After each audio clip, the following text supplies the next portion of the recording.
ئازادی ئازادی ئازادی ئازادی نابۆ زوڵم و فەسادی پارتی و بەسوو بەرزانی پارتی مەسئول بەرزانی دێدەری کوردستانی یەکدەری کوردستانی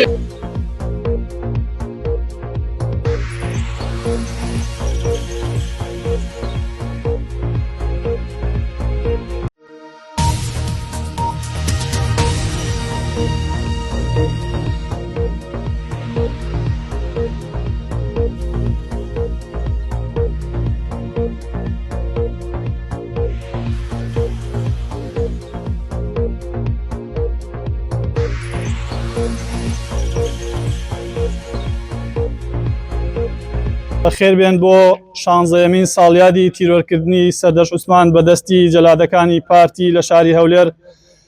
سەرەتا دەستپێک دەقەیەک ئەوەستین بۆ گیانی پاکی شەهید سەردەش عوسمان بە بێدەنگی، دواتر دەسەکەین بە مەراسیمەکە فەرمون. بەڕێزان دووبارە سێبارە بەخێر بێن بۆ یادی تیرۆرکردنی شەهید سەردەش عوسمان کە 16 ساڵ لەمەوبەر بەدەستی جەلادەکانی پارتی دیموکراتی کوردستان لە شاری هەولێر تیرۆر کرا. سوپاسی ئامادەبوونتانەکەم، ئامادەبوونی ئێوە زیاتر گوڕوتین بە ئێمە بەخشێ بۆ بەردەوامبوون لەم چالاکیانە. بەڕێزان ئەمەوێت لێرە ئەوتان بیرخەمەوە کە 16 ساڵ لەمەوبەر سەردەش عوسمان لە 4 پێنجی ساڵی 2010 لە شاری هەولێر جەماعەتێکی بەڵتەچی هاتن دەستگیریان کرد و دوای 2 ڕۆژ لە شاری مووسڵ تەرمەکەی دۆزرایەوە. بەداخەوە ئەم خوێنە کە ڕێژرا لەژێر دەسەڵاتی پارتیایە و هەر ئەویش دەسەڵاتی سەرەکیە و هەر ئەویش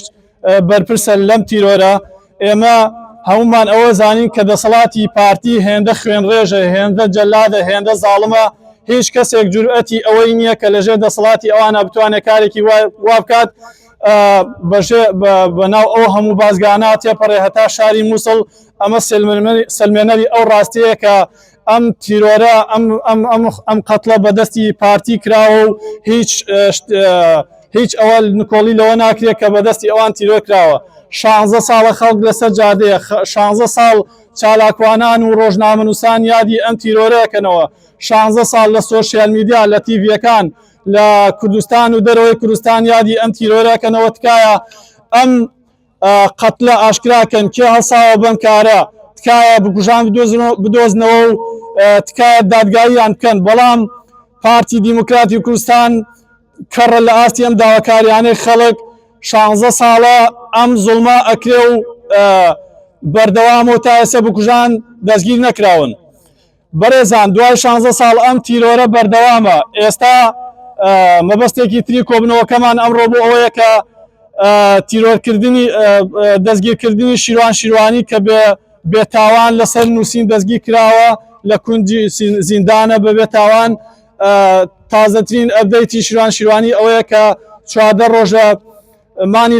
لە خواردن گرتووە و باری تەندروستی لەو پەری خراپیایە. داوای لە چالاکوانان و ڕۆژنامەنووسان کردووە ئەگەر بە کۆمنتێک بێ، ئەگەر بە پۆستێک بێت لەسەر فەیسبوک پشتیوانی بکەین. وەکو بەڕێزی ئاماژەی پێدا ئەڵێ مۆمێک زۆرە بۆ ڕووناکی. هیوادارین ئەویش لەم دەستگیرکردنەوە لەم سجنە بێتە دەرەوە و کۆتایی بەم زوڵم و زۆرە بهێنرێت کە لە دژی ڕۆژنامەنووسان ئەکرێت. و بابەتێکی تر ئەمە پێت بۆتان باس کەم کە ئەمڕۆ باسی بکەین هەموو ساڵێ لە 1 پێنجی هەموو ساڵێک یادی جەژنی کرێکاران ئەکرێتەوە کە پێم خۆشە ئەو ڕاستیە لێرە ئاشکراکەم کە جەژنی کرێکاران هەموو ساڵێ دەستپێک جەژن نییە، دەستپێکی نەهامەتی و مەینەتیەکانی کرێکارانی کوردستانە کە لە کوردستان دەست پێکات کە هیچ سێفتیەک لە کارەکانان نییە. خەڵک کاری دەست ناکەوێت. خەڵک ئەوانشی کە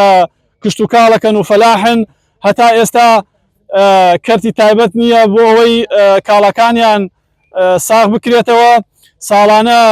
ئەوانەی کە ژینگە پارێزن، ئەوانەی کرێکارن موچەکانیان لە کاتی خۆیان پێ نادرێت. هیچ سێفتیەک لە بینا و لە کارگەکانان نییە. خەڵک گیان لە دەسەدا لەم ڕۆژە لە 1 پێنج. بۆیە من ئەمێ لێرە ئاماژە بۆ بدەم کە یەکێتی پارتی لە سەرجەم سێکتەرەکانی ژیان شکستیان هێناوە و بە هەموو پێوەرێک بە هەموو یاسایەک پێویستە لە دەسەڵات دوور بخرێنەوە و کۆتایی بە دەسەڵاتیان بهێنرێت. زۆر سپاس دووبارە بۆ ئامادەبوون چینە لای خوێندنەوەی وتاری داکۆک لەلایەن بەڕێز کاک ئاریان فەتابە بفەرمێت بۆ پێشکەشکردنی. سەردەشتەوە بۆ شێروان مێژوویەکی ڕەش لە تیرۆر و زیندان تێپەڕبوونی 16 ساڵ بەسەر تاوانی تیرۆرکردنی ئەو ڕۆژنامەنووسە لاوەی کە بەرامبەر دەسەڵاتی بنەماڵە نەچەمایەوە دەنگی ئازادی لە هەولێری پایتەختدا بە زیندوی هێشتەوە. سەردەش عوسمان ڕۆژنامەنووسێکی بوێر و قەڵەم بەدەستێکی ئازا بوو بەهۆی نووسینە ڕەخنە ئامێزەکانەوە لە دەسەڵاتی بنەماڵە لەلایەن دەستگا هەواڵگریەکانیانەوە لە ناو جێرگەی ئەو شارەدا کە شانازی بە ئارامیەوە دەکەن ڕفێندرا و دواتر بە شێوازێکی نامرۆڤانە تیرۆر کرا. لە ئێستادا لەژێر دەسەڵاتی ئەو حیزبە فەرمانڕەوایی کە دوێنێ سەردەشتی تیرۆر کرد ئەمڕۆ بە هەمان ئەقڵەتی نەگۆڕاوەوە بەردەوامە لە بەناحەق زیندانیکردنی شێروان شێروانی ئەو ڕۆژنامەنووسەی کە تەنها بەهۆی ڕەخنەکانیەوە و داواکردنی ئازادیەوە زیندانی کراوە و چەندین جار بە پاساوی نایاسایی ماوەی زیندانیکردنەکەی درێژ دەکەنەوە. ئەم کارەی دەسەڵاتی هەرێمی کوردستان نیشانی داوە هەرە لاوازی ئەو سیستەمە بەناو دادپەروەریەیە کە بانگەشەی بۆ دەکەن چونکە دادگاکان وەک ئامرازێکی سیاسی بۆ پاکتاوکردنی دەنگە ئازا و ناڕازیەکان بەکاردەێنن. ئەم زنجیرە تاوانانەی دەسەڵاتی دوو بنەماڵە دەستیان داوەتێ تاوانێکی هەرە گەورەیە و پەیوەستە بە هەموو تاکێکەوە چونکە لە کۆمەلگای ئێستای کوردستاندا دەسەڵاتی سیاسی ئازادی ڕادەربڕین و دەنگی ناڕازی بە مەترسی دەزانرێت لەسەر سیستەمە شکست خواردووەکەی. ڕێکخراوی داکۆک بەردەوام دەبێت لەسەر ئەو دروشمەی کە هەڵی گرتووە بۆ داواکردنی ماف و ئازادی تاک و کۆمەلگا. مێژوش ئەوەشی سەلماندووە کە هەر دەنگێکی سەرکوتکراو لە شوێنێکی تردا بە بەهێزتر سەر هەڵدەداتەوە. ئێمەش ئەو دەنگە بەهێزین کە لە شەقامەکانی غەریبیەوە دەنگ هەڵدەبڕین بۆ ئازادی. بۆیە ئەم داواکاری هەنووکەیانەی خوارەوەمان هەیە. دادگاییکردنی بکوژانی سەردەش عوسمان، ئازادکردنی بێمەرجی شێروان شێروانی و سەرجەم زیندانیانی ڕێگای ئازادی، پاراستنی سەروەری دادگاکان و گێڕانەوەی شکۆ بۆ سیستەمی دادوەری، پاراستنی ئازادی ڕۆژنامەگەری و گەڕانەوەی متمانە بۆ سیستەمی دادپەروەری. لە کۆتاییدا ئێمە بەردەوام دەبین لە هەڵوێستەکانمان دژی سیاسەتی نادات پەروەرانەی هەرێمی کوردستان و خۆمان بە پارێزەری ماف و ئازادی هاوپیشەکانمان دەزانین. ڕێکخراوی داکۆک بۆ ماف و ئازادی 5/5/2026 لە بەڕێز کاک شاخەوان حسێنەوە دەست پێکەین با فەرمێت بۆ پێشکەشکردنی وتارەکەی. سڵاوتان لێبێ چالاکەوان و ئازادی خوازان. ئەمڕۆ کۆبوونێتەوە بۆ یادێک کە یادی سەردەش عوسمان و یادێکە کە تراژیدیا ڕۆژە لە بەردەمی زانکۆیە کە شوێنی ڕۆشنبیری و ئازادی ڕادەربڕینە، بەڵام بەداخەوە لەژێر حوکمی ستەمی بنەماڵەیی و کۆیلایەتیدا قەڵەم بەدەستێک لەبەر چاوی کۆمەلگای ڕۆشنبیری لە بەردەمی زانکۆیەکدا دەڕفێن و تیرۆری دەکەن. ئەوە ئەسەلمێنێ کە ئەو دەسەڵاتە جگەل لە کۆمەڵێ مافیا کە بەڕێوەیە بە هیچ مەهایەکیان نییە لە نیشتیمانێکە. بەداخەوە لە دوای ئەوە شێشتا لە زیندانەکانە شێروان شێروانی تیرۆری دەرونی و جەستەیی ئەکرێت. ئێمە چالاکەوان کە ئەمڕۆ لێرە کۆبوونێتەوە بە یەک دەنگ هەمومان هاوخەمی تیرۆری سجنین کە لەلایەن شێروان شێروانیەوە سەپێنراوە بەسەریا. بەداخەوە بنەماڵەی کۆیلایەتی لە هەرێمێکە سەری هەڵداوە. ئەمڕۆ ئێمە لێرەوە داوا لە هاونیشتیمانانی خۆمانەکەین و لە ڕۆشنبیرانەکەین و لە ئازادی خوازانی کوردستانەکەین ئەوان بتوانن دەنگی ناڕەزایەتی دژی بە تیرۆرکردنی ئەو دوومیلەکانی سجنی شێروان شێروانیەوە بێنە سەر شەقام. بەداخەوە وا بۆ 2 هەفتە دەچێ مانگرتنێکی ڕاگەیانوە و تەنانەت مۆبایلیشی لێ قەتح کراوە کە ناهێڵێ لەگەڵ ماڵ و مناڵ و هاو نیشتیمانان و پارێزەرەکانیشە دەنگی هەبێت. ئێمە لێرەین بۆ ئەوەی بیسەلمێنین کە لێرە دادگایەکی نیشتیمانی و ئازادی هەبێت، حەقی شێروان شێروانی بگاتە پەرلەمانی ئەم وڵاتە و لە دەنگی ئەم چالاکەوانانەی ڕێکخراوی داکۆ کە لە 7 شار ئەنجامەدرێت. هیوادارم دەنگمان بگاتە ناو پەرلەمان و بە یەک هەڵوێز هاوارکەین ئازادی ئازادی ئازادی بۆ شێروان شێروانی ئازادی ئازادی بۆ شێروان شێروانی سربەست و نیشتیمانیش ڕێزی سەر و نوازش بۆ شەیدانی ڕێگای قەڵەمدانن کە سەردەژ عوسمان و هاوڕەکانێتی بۆیە ئەمێ ئەم وتافە بڵێنەوە ئازادی ئازادی آزادی آزادی ئازادی بۆ شێروان شێروانی و هاوڕێکانی آزادی بۆ شێروان شێروانی و هاوڕێکانی دەباشان و سەری ڕەش دەباشان و سەری ڕەش بەسیەتی تیرۆری ڕۆژنامە نووسان بەسێتی تیرۆری ڕۆژنامە نووسا هذا خدای مزن و دلوان سلاف ور سوالن دل آزاد من دوید بیجم که قلم آزاد لهمبر زندان تانک دم داد پاور سر میز سیاست دیت سرجی کرن گلی حوالان میجوا گلان یا تیجی جوان وانین کو دو پد کن کو چه جواک برف آسوگه که گشن ناچن اگر آزادی را دبرین نبیتا ستوینا سرکی یاوی جواکی پاراستن قلم رخنکر نبیتا ارککی پیروز لهرم کردستانه او نشتیمان بخوین هزارها شهیدان هاتیا ودان کرن داکو ببیتا پناهگاه کا دیموکراتی مخابن افرو امدبینی روشناموانی و آزادی دبن سیبارا گفن توند و مطرسی داردانه ایک جوان برینن کویر ین هر وقت نشانه شرمل سر میجوا پارتی ویکتی دیمینن کیس شهید کردنا سردش عثمانه زیداباری در بازبونا پتر ج 14 سالان سروی توانا جرگ بر پایتخت حریم کوتی دا گنجه که خودان هزر روشناموانه که بویر هاتیه تیرور کرن هشتا آزار اوی کارا ساته دلی ما و ملتی دا زیندی ما تیرور کرنا سردش لسال 2010 ابتنج ناف برنا جسته مروبکی نبو بلکو خنجرک بلوجدان آزاد و لهمی بهای نتوین گل کرد هاتا دان حتی کو افروجی بکو جنوی خدا ان قلم آزاد نه هاتینا سزادان و خوی ناوی دناف لاپرن بیدنگی دا هاتینا وندا کرن کو اف بیدنگی بخو مزنترین بلگیل سر ترس و لوازیا دا صلات لهمبر دنگی راستیه هر واسه او پیلانگرتن و زندان کرنا روشناموانان چالاکوانان بتایباتی لدورن بادینان و سوران پلک آراشا دیا لسر کارنامه سیاسی هر دو حزبان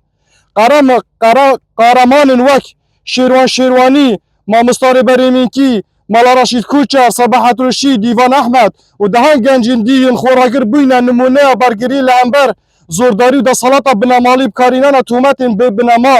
و گورین یاسایی امنی بو امراض سزادان حولک اشکستیه و شرمزاریه بو خندقاندن هر دنگی که پرده جسر گندالی که مسین حکمرانی لادت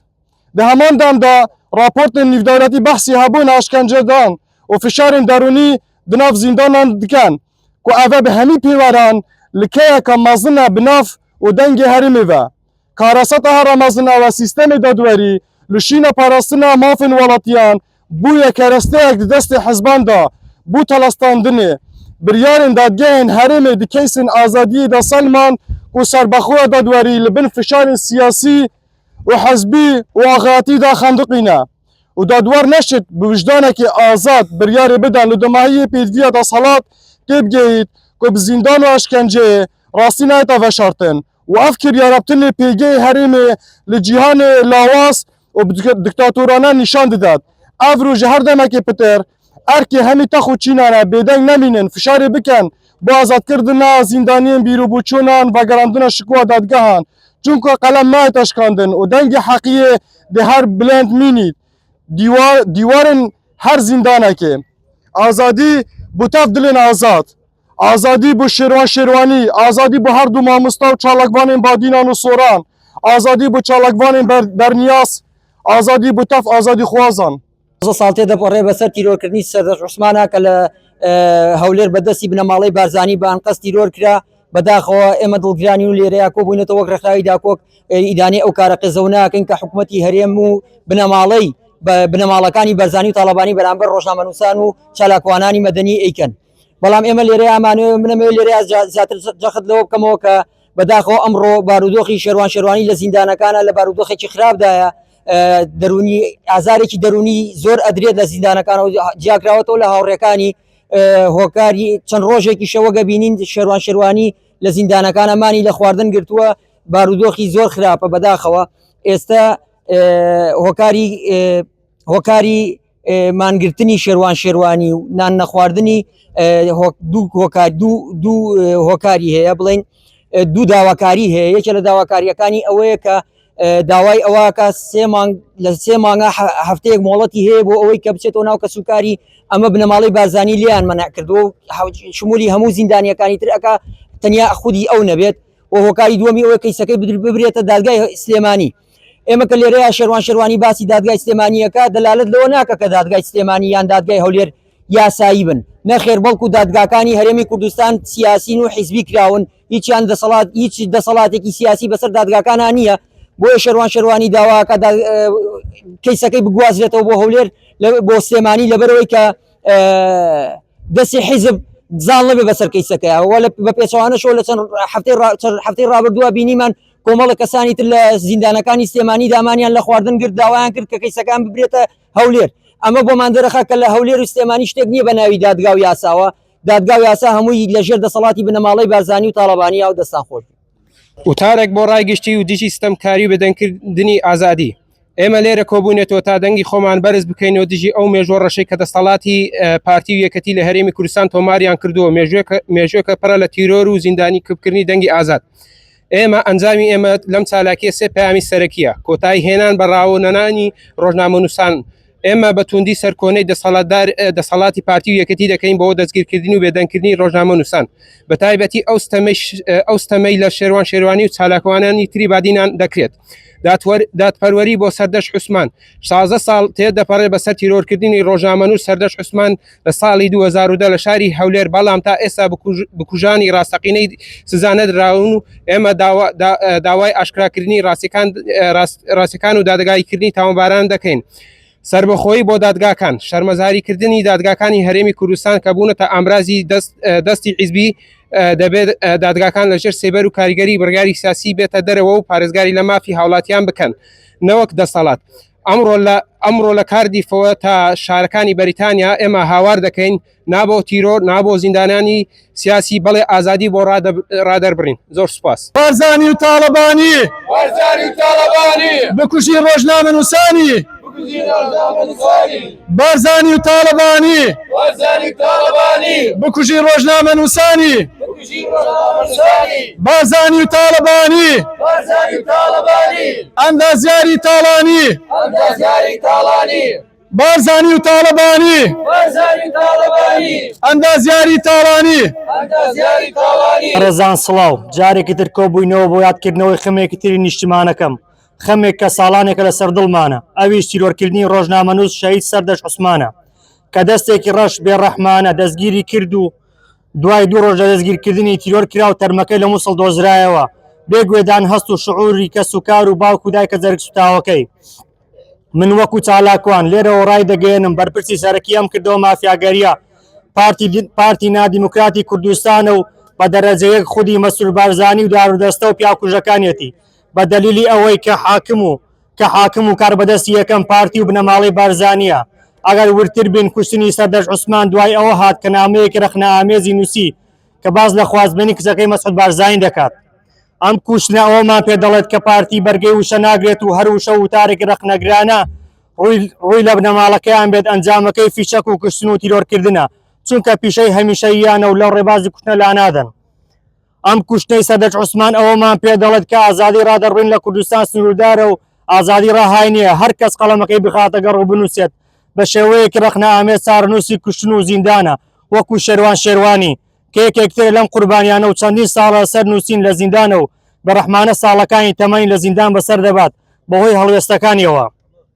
من وەکو چالاکوانێک هیوادارم ئەم ناحەقیە کۆتایی بێت و بکوژانی سەردەش ئاشکرا بکرێن و هەرچی زووە شێروان شێروانی و لە کونجی زیندانەکان بێنرێتە دەرەوە زۆر سپاس هاوڕێیان و چالاکەوانان ئەمڕۆ لە ڕێکەوتی 5/5/2026 کۆبوونەوە تاتف لە مێژوە ڕەشەی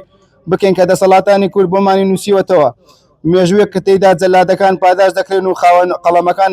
ئازادەکان دەخێنە کونجی زیندانەوە سیرکەن لەم هەرێمەدا کە ناویان ناوە دیموکراسی گەورەترین شانازی ئەوەیە کە لاوێکی وەکو سەردەش عوسمان لە ناو جەرگەی پایتەختدا دەفڕێن و تیرۆری دەکەن تەنها لەبەر ئەوەی کە خاوەنی ژانێکیش کۆمەندانە دەبێت و خوێنی ئەو شەیدە هەرگیز فەرامۆژ ناکەین و دەبێت گوژانی سزا بدرێن ئەمڕۆ دەسەڵاتە ترسنۆکەکەی هەولێر و سلێمانی لە ترسی ڕاستیەکان دەستیان خستۆتە بیناقاقای شێروانی و هاوڕێکانی ئەوان دەزانن بە زیندانیکردنی جەستەیەک ناتوانن دەنگی ئازادی کە بکەن بەڵام نازانن کە زیندانی بۆ تێکۆشەران دەبێتە قوتابخانەوە بۆ ئێوەش دەبێتە پەڵەیەکی ڕەش هەرگیز لێتان نابێتەوە ئێمە لێرەوە هاوار دەکەین دەڵێن شەرمەزاریە بۆ دادگایە کە تەلەفۆنی حیزب بڕیارەکانی بۆ بنووسێتەوە خۆی بفرۆشێت شەرمەزاریە بۆ دەسەڵاتێک کە لە قەڵەمێک بترسێت و بەڵام لە ئاز دوژمناندا دەستەوەستان ملکەت بێت دەبێت بێ هیچ مەرج و شێروانی و تەواوی دەرگیرکراوانی بادینان ئازاد بکرێت ئێمە لێرەوە بۆم دەسەڵاتە دەڵێن کاتان کەم ماوە خوێنی سەردەشت و هاواری شێروانەکان دەبنە لافایەک و کە تەختی ناداپەروتان ڕادەماڵێت ئازادی بۆ شێروان و تەواوی زیندانانی بادینان ئەما دەبووان و چالاکەوانی بەڕێز سڵاو ئەمڕۆ 16 ساڵ تێدەپەڕێت بەسەر تیرۆرکردنی سەردەج عوسمان ئەو قەڵەمە بیۆرەی بەدەستی بنەماڵەی بەرزانی شەهید کرا تەنها لەبەر ئەوەی نەیویست بەرامبەر ستەم و گەندەڵی بێدەنگ بێت سەردەشت پێش مردنی کوژەکانی ناساند بوو هەر بۆیە لە بەردەم زانکۆ ڕفێنرا و بە قۆڵبەستکراوی تیرۆر کرا ئەمڕۆژ هەمان دەسەڵاتی بنەماڵە شێروانی تەنها لەسەر ڕەخنەگرتن و داوای مافی خەڵک خستوونەتە زیندان شێروان بە ئەمری ڕاستەوخۆی بنەماڵە لەژێر ئەشکەنجەی دەرونی و مانگرتندایە ئێمە دەڵێن بکوژانی سەردەشت و زیندانیکەرانی شێروان یەک دەستن چیتر بێدەنگی بەرامبەر پارتی و بنەماڵە قبولکراو نییە داوا دەکەین هەموو فشار دروست بکەن بۆ ئازادکردنی دەست بەجێ شێروانی و هاوڕێیانی نەمری بۆ سەردەج عوسمان و ئازادی بۆ شێروانی سڵاتان لەبێت چالاکوانان دەبێت بزانین کە پارتی و یەکێتی بۆچی ڕۆژنامە نووسان دەکوژن و زیندانیان دەکەن لەبەر ئەوەیە کە نانەوێت کەس باسی ئەو ملیاران دۆلارانە بکە کە ماگانە لە نەوت و قاچاق و خاڵە سنووریەکان دەیدزن لە کاتێکدا میلەت بێموچەیە و برسیە ئەمە ئەو ڕاستیە تاڵە بوو کە سەردەش عوسمان 16 ساڵ لەمە و بەر لە هەولێر دەرکی پێکرد و قەڵەمەکەی خستە سەر برینەکەی و بۆیە لە ساڵی 2010 ڕفاندیان و خەڵتانی خوێنیان کرد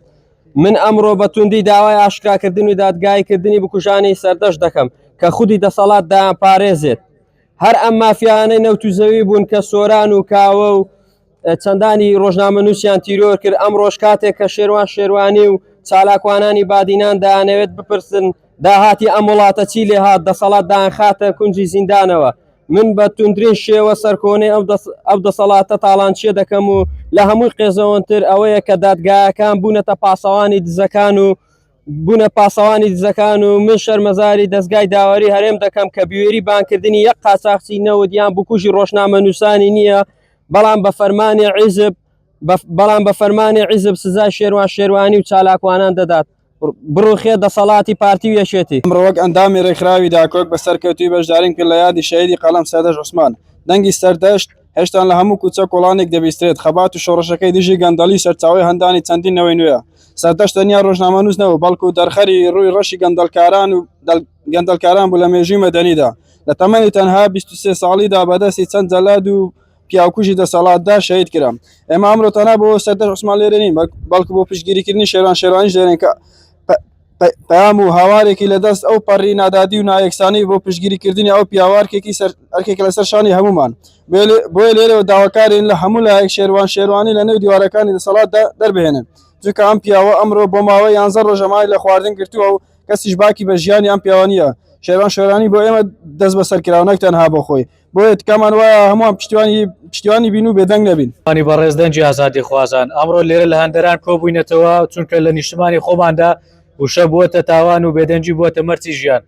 ئێمە لێرەین تا بڵێن ئەو مێژوە ڕەشەی لە تیرۆر و زیندان بۆ ڕۆژنامە نووسان دروستیا هەولکەی شەرمەزاریە بە ناوچەوانی دەسەڵاتی یەکێتی و پارتیەوە کە بە ناوی دیموکراسی و بازرگانی بە خوێنی گەنجەکانیان دەکات ئەو واقعە تاڵی کوردستاندا هەیە بەرهەمی ململانەی و ڕێکەوتنی نێوان پارتی و یەکێتیە دوو هێز کردارەکانیان کردووەتە مەڵبەندی حیزبی و بڕیارە یاسایەکانیان لە ژوورە تاریکەکانی هەواڵگریەوە دەردەکەن کاتێک دەبینی شێروانی و چالاکوانانی بادینان بە تۆمەتی پێبنەما لە زیندان دێڵدرێنەوە تێدەگەین کە لە کوردستان یاسا بوونی نییە ئەوەی هەیە تەنیا ویستی حیزبە بۆ داپۆشینی گەندەڵێ پێشومارەکانیان سیستەمێکە کە بترسێت لە قەڵەمەکەی سەردەش عوسمان و ڕەخنەکانی شێروان سیستەمێکی لرزۆکە ئەوان دەیانەوێت بە زیندانیکردن دەنگە ئازادەکان دژی و تاڵانکردن سامای نیشتمان تیرۆری سیاسی داپۆشن لێرەوە ڕووی دەممان دەکەینە وڵاتانی ئەوروپا و کۆمەڵی نێودەوڵەتی شەرمەزارێکە لە پێناو بەرژەوەندە سیاسی و ئابوووریەکاندانە چاو لە هەموو پێشەرکاریە دادەپۆشن کە بەرامبەر مرۆڤی کورد دەکرێت. بێدەنجی ئەوە جۆرێکە لە هاوکاری بۆ ئەو ستەمەی کە پارتی وەچێتی بەرامبەر ئازادی خوازان دەیکەن. ناکرێت باز لە مافی مرۆڤ بکەن و لامان کادا دەستی ئەو دەسەڵاتە دپۆشرانە کە ڕۆژنامە نووسان دەخاتە کونجی زیندان. ئەوە بۆ ماوەی 14 ڕۆژە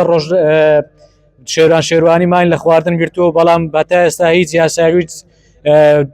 لایەنێ و پەیوەندیدارە کریز نەچوون بەهانایەوە بەڕاستی بەداخەوە کە یاسا لە ژێر دەستی دەسەڵاتی بنەماڵەدایە و هیچ مافاوی یاسایەک لە زینداندا پێڕەو ناکرێتن. بژی ئازادی خوازان، بژی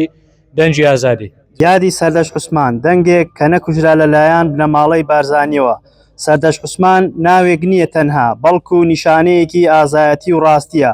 ئەو ڕۆژنامە نووسێک بوو بێترز ڕاستیەکانی دەنووسی، لە کاتێکدا زۆر کەس ترس دەکەن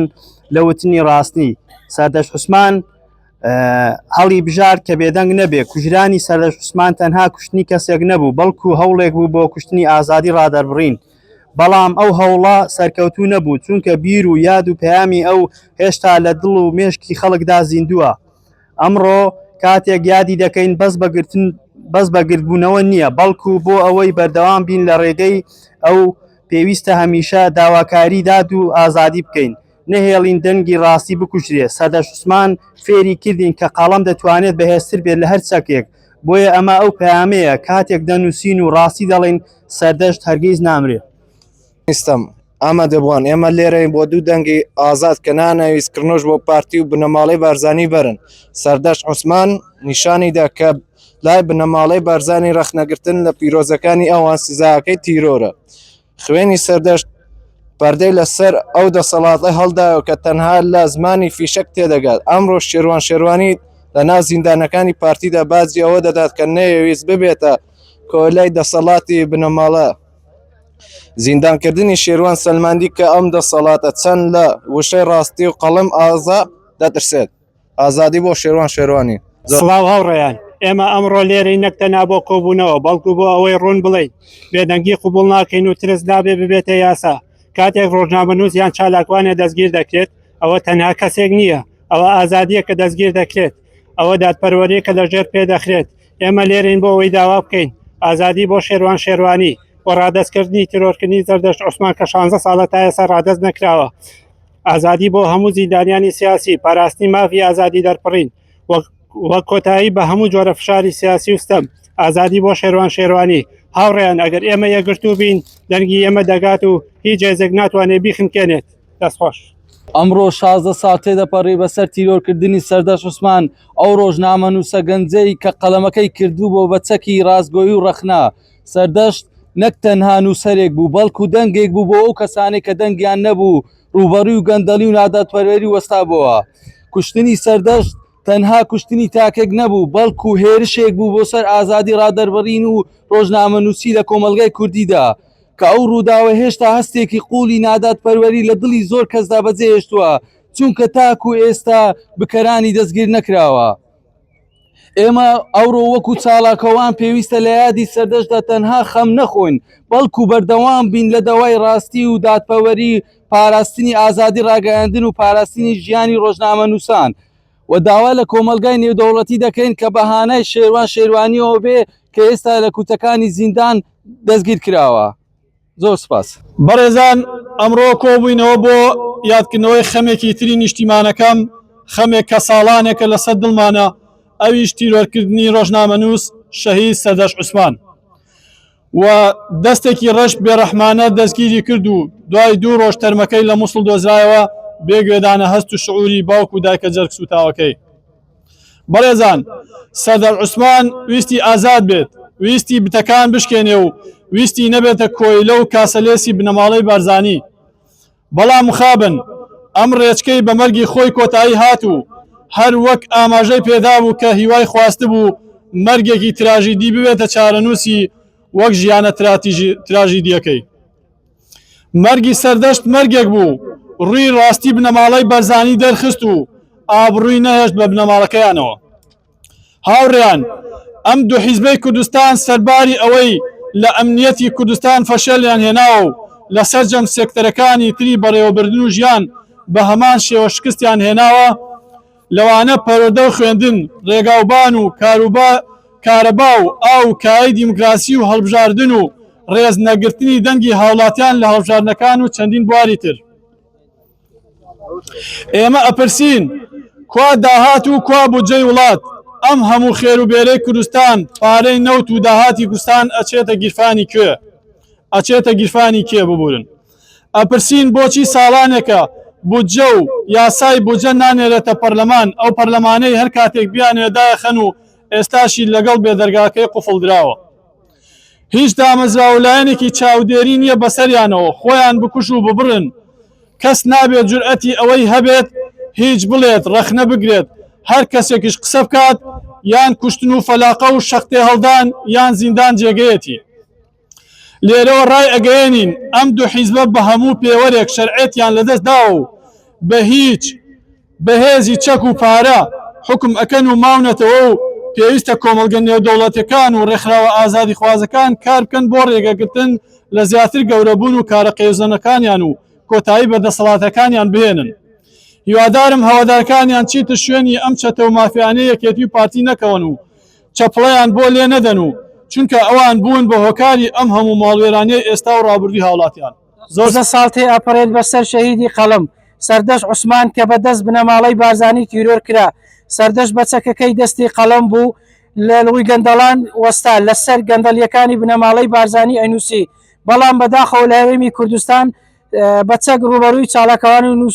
چالاکەوان ئەبنەوە کرایە چالاکوانان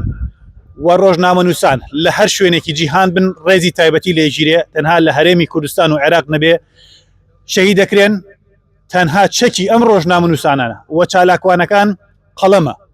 بە نووسین وەرە حکوومەتی هەرێمی کوردستان و عێراق جوابی ئەم ڕۆژنامە نووسانە بەرەوە نەکوم بە چەک و سیلاح و شەهیدکردن و بێدەنگکردنیان شەهیدکردنی سۆرانی مامە حەمە سەردەش عوسمان و مامۆستا جیهان و چەندەهای دیکە نابێتە سارکردنەوەمان لەم ڕێگا و لەم ڕێبازە سەرشۆڕی بۆ دوژمنانی کورد و کوردستان سەرشۆڕی بۆ ئەو کەسانەی کەوا ڕۆژنامە نووسان شەهید دەکرێت بە ناحەق. ئازادی ئازادی ئازادی ئازادی ئازادی بۆ شەروە شەروانی و هاوڕێکانی ئازادی بۆ شەروە شەروانی و هاوڕێکانی سەری ڕەشید دەباشان سەری ڕەشید دەباشان بەسە تیرۆری ڕۆژنامە نووسان بەسە تیرۆری ڕۆژنامە نووسان ئازادی ئازادی ئازادی ئازادی بژی ڕۆژنامە نووسان بژی ڕۆژنامە نووسان هەموو بەیەکدەم هاوارەکەین هەموو بەیەکدەم هاوارەکەین بەسەتی تیرۆری ڕۆژنامە نووسان بەسەتی تیرۆری ڕۆژنامە نووسان